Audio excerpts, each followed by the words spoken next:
Outro dia eu assistia a um pronunciamento de um governante que havia tomado uma decisão até um pouco polêmica, podemos dizer assim, onde teve uma repercussão, uma certa repercussão.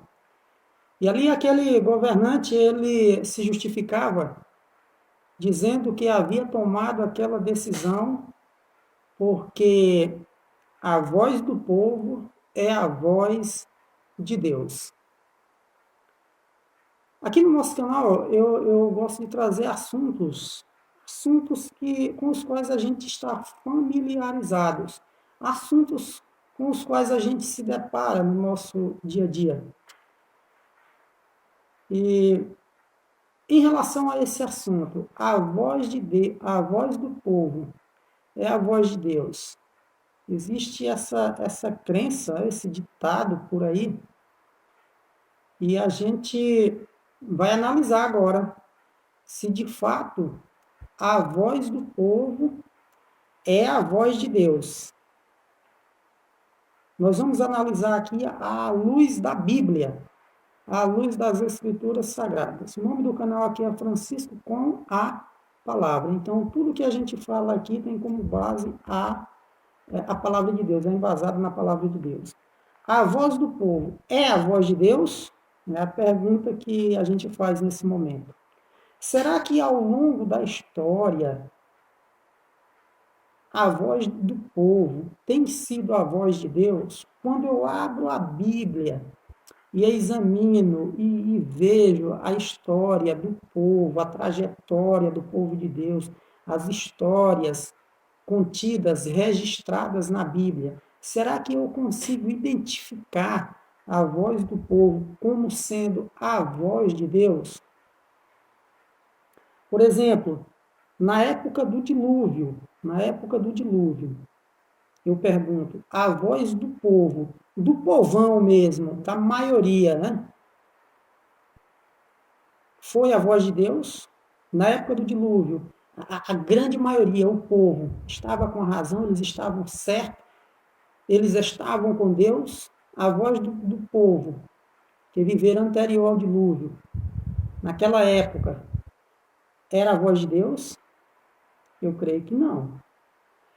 Outro exemplo, na época de Sodoma e Gomorra, naquela época, a voz daquele povo, aquele povo que vivia naquelas cidades ímpias, que se afastaram de Deus, a voz daquele povo era a voz de Deus?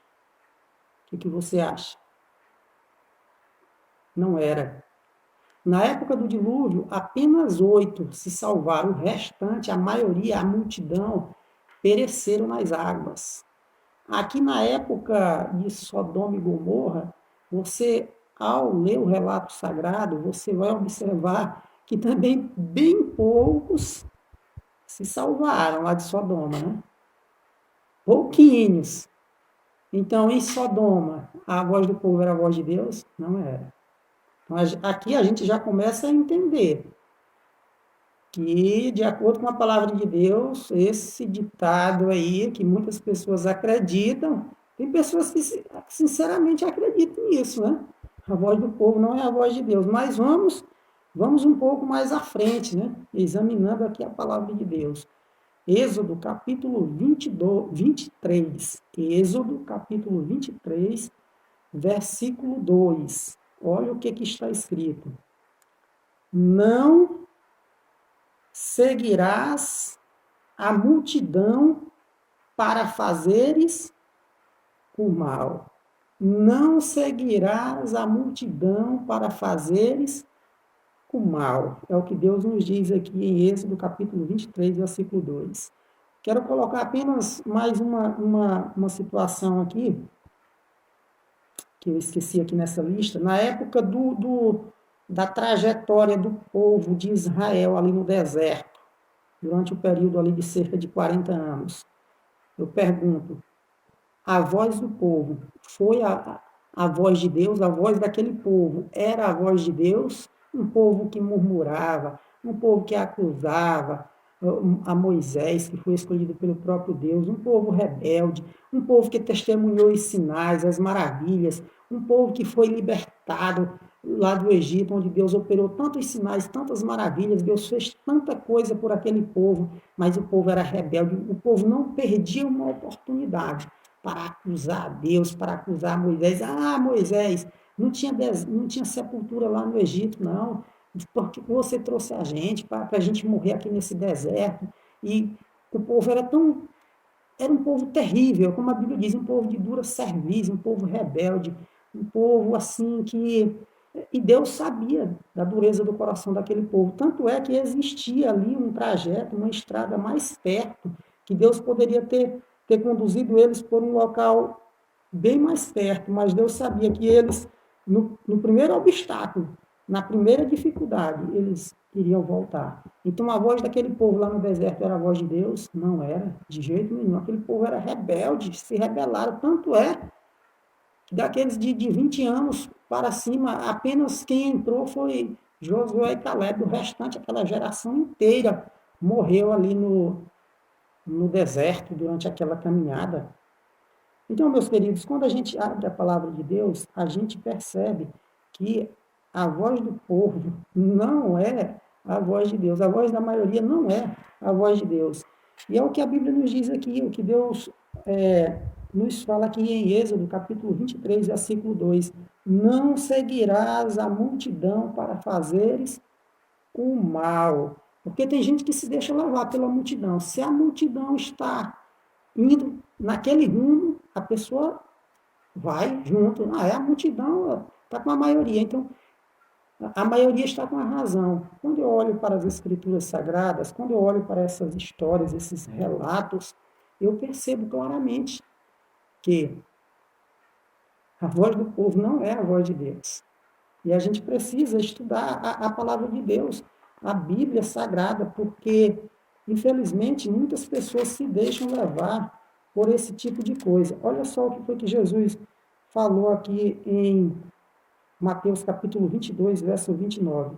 Jesus, porém, respondendo, disse-lhes: Errais, não conhecendo as Escrituras nem o poder de Deus. Então, quem não conhece as Escrituras vive errando, se deixa levar por qualquer conversa, acredita em qualquer coisa, porque não conhece a verdade, não conhece a palavra de Deus. Então, quero ler aqui mais um texto aqui da Bíblia, 1 Samuel. 1 Samuel. Aqui a gente examina a Bíblia bem direitinho, né? Que não adianta a gente chegar aqui e falar sem buscar o apoio das Escrituras, né? Aqui a gente fala, mas a gente consegue provar, né, aquilo que nós estamos falando. Qual o contexto aqui? Só contextualizando aqui. O que é que o povo de Israel faz aqui? O que é que o povo faz?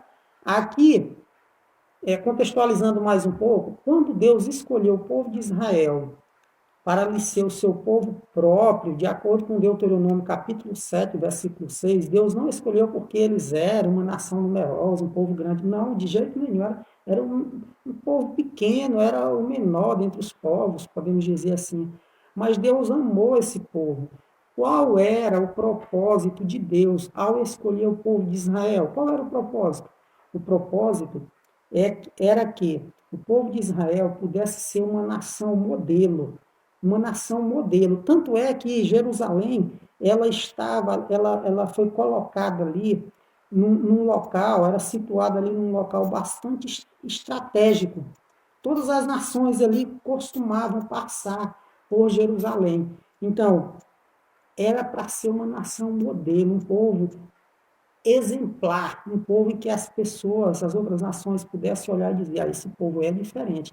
O propósito de Deus era que o povo de Israel transmitisse o seu caráter para as outras nações.